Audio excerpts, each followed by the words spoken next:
Hello, Sean here, Mountains Garage. My beautiful face will be out of the picture most of the video, and you can thank me for that later. Today I'm working on a 1965 Muncie M20.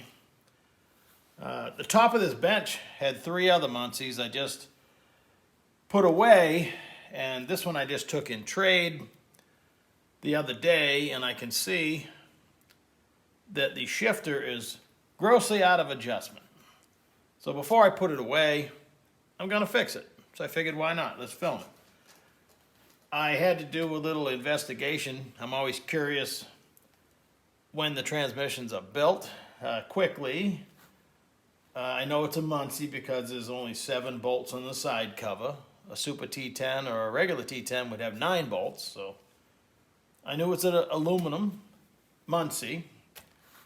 It has no grooves on the input shaft. If it was a later transmission, that would be a clue that it would be the elusive M22, but it's not, and it almost never is an M22. They're very rare.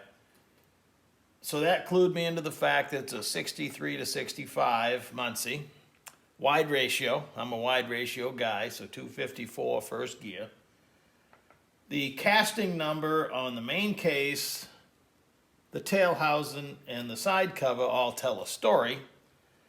The case is correct for mid-64 to 1965 model year. Same with the side cover, but the tail housing initially was throwing me for a loop. And clearly it has different bolts in the side cover, so it could have been built out of parts. However, a little more research in February of 1965, the month I was born, they started running this tail housing on this transmission, and the date code is March 4th.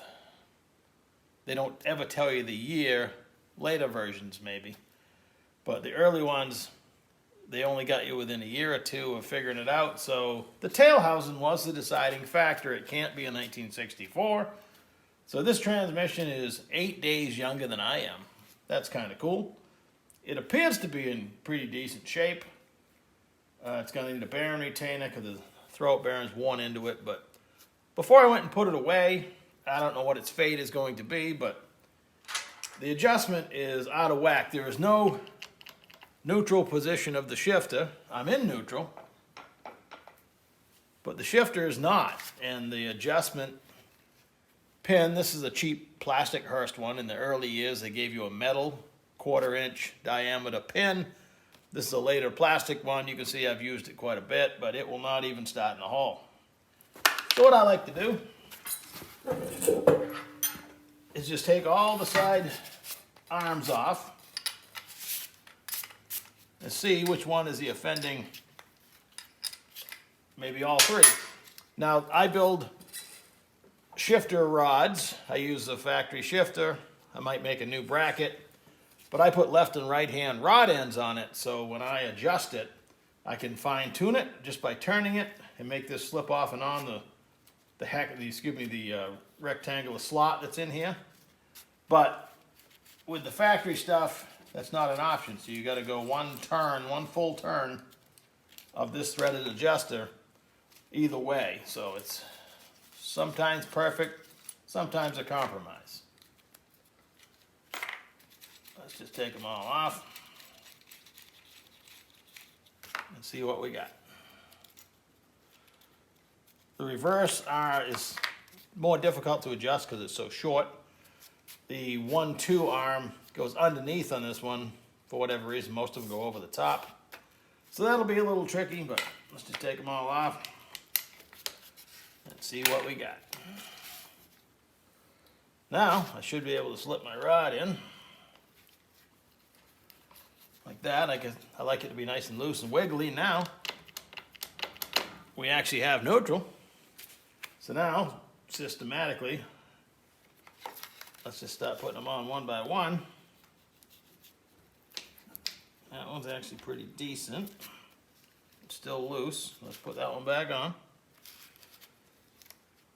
That's reverse. I like to go ahead and tighten the nut up. Make sure I'm still loose. This is easily done in the car. Well, not quite as easy as sitting here on the bench, but yeah, we're still nice and loose. Pin slides in and out. Reverse is good. The 1-2, again, it's going to be tricky. If I have to adjust it, I'll either have to take it off or take this back off.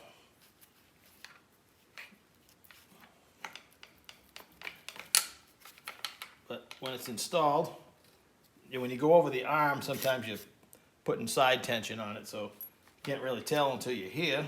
That still feels pretty good.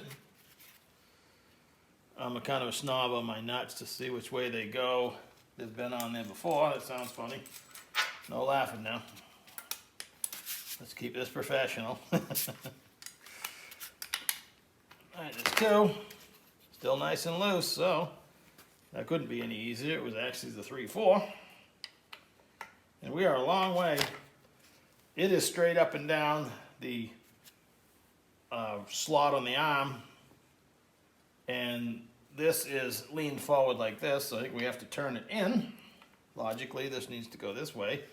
Now this is another clue. It's an early transmission. It has the studs, and these openings are actually shorter than the later ones that had a bolt, and the slot's actually bigger. So you can have a big slot side arm, and they make an adapter to go in to shrink it down to this size, but you obviously can't go the other way. So let's go 1 turn.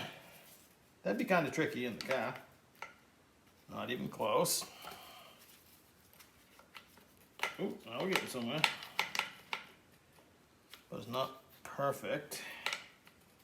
Let's try one more. Again, this is where my rods would be nicer. This isn't a sales pitch for, you know, the stuff I make, but just stating a fact. Man, that's pretty good right there. Maybe a little tight though. Let's try one more. Ooh, I like that. Still nice and loose. Now this has fairly new looking bushings in it, so maybe 2 things happen. They put bushings in it, and with the shifter off, I mean, these can spin at will, so it's not out of the realm of possibility. They just got tossed around and got themselves out of adjustment. Let's tighten everything up. Everything's loose. That's neutral. That's still nice and loose. Now it should actually shift like butter. Let's try it out. I'm going to block you, so let me move you over here. Sorry about the bright light in the window. There we go. So I'd like to have a nice first. This feels way better already. Second. Third, when you should be able to push it just with your hand. It should pop over and up. Third. Fourth, because this is spring loaded, so when you're trying to speed shift it, it kind of helps you to get third. Well, that is quite nice now. Neutral, but we're not done. These are stops, so you don't need to stop for first because you're not power shifting into first, but the stop works in third, so let's go 1, 2. Now the whole mechanism's going this way. So we need to adjust this one, so let's put it in second. We have quite a bit of play. It also is a 3/8 fine thread bolt and a 9/16 hex, so we can bust it loose. Now never go like this. That's how you get carpal tunnel. Find a different way. Get a rubber hammer, put a couple wrenches together. Find another way other than beating on your body. You may think you're big and tough now, but I'm telling you, when you get older, you're going to wish you weren't so dumb. Let's move that in so it actually touches. It's a long way out of adjustment. Sorry, my arm's in the way. But I'm just running the nut up the bolt. Okay, we're actually hitting it, so I like to hit it. I got to go a little more. I didn't rehearse it. I didn't get all the grit off the bolts and everything, but a little more even. You don't want to have it hit while you're shifting normal, but you want to have it take the strain off of these the linkage that goes through the side cover. Those our weak point. We have a lot of leverage here. Okay, so now you can see that I'm actually influencing the arm, so I want to back it off right about there. Maybe give it a quarter turn. So during normal shifting, I'm not going to impact, everyday shifting, but when I wail on it, I'm not going to put force and break the arm, the piece on the side cover. So now we got to go for third. Same thing, got to bust her loose.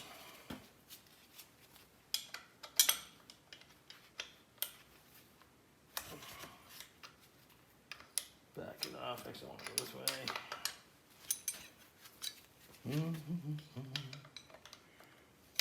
Just a little more close quarters, but that's okay. Got a ways to go still.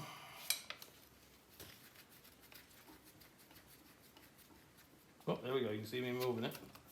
I'm touching it there. So let's back it off just a little. And tighten her up. And now we're 100% adjusted. And every time you have the shifter off, it only takes a minute to do this. Now let's try it. Now, my arm in the way. First, second, third, fourth. Stops are adjusted. Neutral's perfect. Well, I hope that was somewhat interesting. Again, my goal was to clean off this bench, and I couldn't resist going into my Hurst cabinet, getting an old, wore-out, yellowed shifter handle. Kind of fits the whole motif. Kind of cool that this transmission and I grew up together. I often, I often wonder, I can think back to any particular day. I can remember as a child, what was this transmission doing that day? Because again, it's only 8 days younger than I am. We've come a long ways. I'm 59, and so is this transmission. So the fact that it's still here, seems to be in one piece, relatively clean. I need to do a little more research to see if I can, there's a partial VIN on it to see what car line it might have come out of. But, I hope it's a 65 Corvette, but it probably isn't. But it's anything that got an aluminum 4-speed was a cool car back in 65. So who knows? Wide ratio, that's a clue. That means it had a 373 or higher gear, lower numerically, so it might have had a 308 or 320. Anything over 373 typically got the close ratio 4-speed. A close ratio 4-speed with a 350 gear is not a nice driving machine. You'll be smoking the clutch just to get it rolling compared to a wide ratio. So thanks for watching. Catch you in a day or so.